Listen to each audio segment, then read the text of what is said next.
Hello, welcome to the final video blog of my presidency.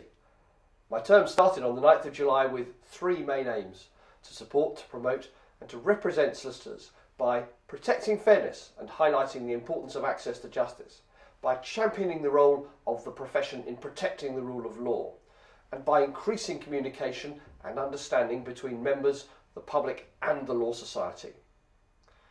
I want to speak with you about some of the work we've done during my presidency. Over the last 12 months, there have been continuing challenges on access to justice. There are some 600,000 fewer people entitled to civil legal aid.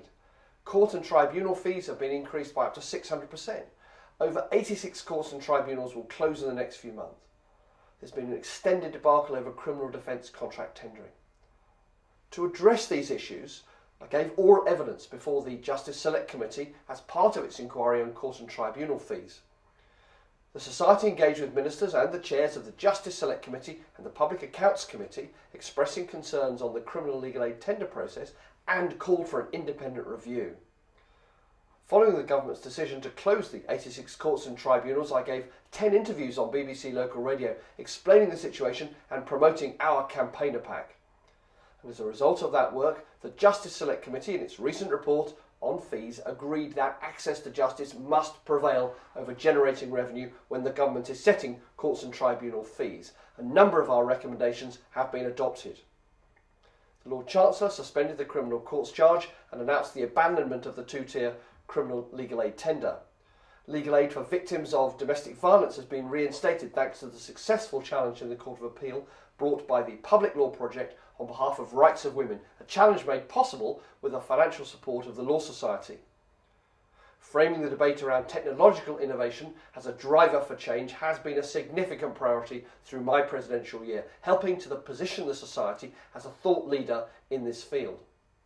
As part of this work, I hosted a conference on Artificial Intelligence and the Law, Robots and Lawyers, Partnership of the Future. More than 230 people attended from across the professions, solicitors working in private practice, in-house and in government. The speakers included contributions from IBM Watson, BAE Systems and the academic community. Representatives from Google and Microsoft also participated. Over the last year, threats to legal professional privilege, LPP, have been a cause of real concern. To ensure the protection of solicitor-client confidentiality, I made the argument to decision makers in a number of different ways. Protesting to the Home Secretary, Theresa May, following her statement that the government should have the power to override privilege where she perceived it being used by naughty lawyers. Putting forward experts to give evidence to the Joint Committee on Investigatory Powers Bill and influencing parliamentarians as the bill progresses through the House. As a result of this work, the Joint Committee published its report recommending that adequate provision for the protection of legal professional privilege must be included in the bill. The Joint Committee on Human Rights also supported our view, urging the government to reconsider its initial position. Leading the legal profession on the issue of business and human rights has been another of my priorities as President. In the last year, I've actively campaigned on this area nationally and internationally to show that the promotion of business and respect for human rights go hand in hand.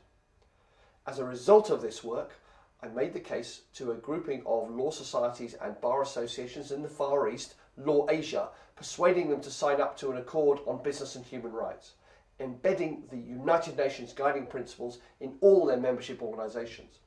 Solicitors across the country are now starting to advise their clients on the importance of human rights for their firms and their clients, large and small, and firms in England and Wales are helping their clients to comply with the reporting requirements of the Modern Slavery Act 2015. I'm delighted that there's been a continued improvement in communication in all its various forms, both with members and more widely. In social media alone, the Law Society has well over 70,000 followers, with my own @LawSoc President account now exceeding well over 1,300. I've travelled to more than 50 towns and cities since becoming an office holder to meet members in firms and in-house and many local law societies. I want to end this video by saying what an honour and a privilege it has been to serve the profession for the past year as your President. I know that my successor, Robert Bournes, the 172nd President, will continue working on all these issues and many more to support, to promote and represent you. Here's some of my highlights to leave you with. Goodbye. My name is Jonathan Smithers, and I have the great privilege of having taken office as the 171st President. We will do everything we can to make sure that everyone can access the advice which they need. We need to keep banging the drum on this point, as it is a real block on access to justice and your ability to obtain fair results for your clients. The profession's standards of behaviour, of conduct and of ethics should be the responsibility of our profession. I want to raise our profile. I want to fight our corner. Law Society of England and Wales is the leading representative of the most respected profession of the greatest jurisdiction in the world. Last week we launched our new Law Society strategy. I've now launched the Law Society's Business and Human Rights Programme. We created an interactive map. This year we launched our LGBT Lawyers Division. The Lord Chancellor has showed his willingness to heed our views when he announced an end to the unjust and unwarranted criminal courts charge. If you want to catch up on my first 100 days, take a look at the timeline on the Law Society's website. The 16th of June, I was delighted to lead off the London Legal Walk, which brought together over 10,000 people. We've just published a major report on the future of legal services. You can hear more about the issues of accountability and safeguards in my podcast. Recently, I appeared as a witness in front of the Justice Select Committee on the impact of court fees and the proposals to increase them further. I've been talking recently about the future of artificial intelligence in legal work. From celebrating the 800th anniversary of the sealing of Magna Carta to establishing our Business and Human Rights Programme led by solicitors, we have a great deal to be proud of.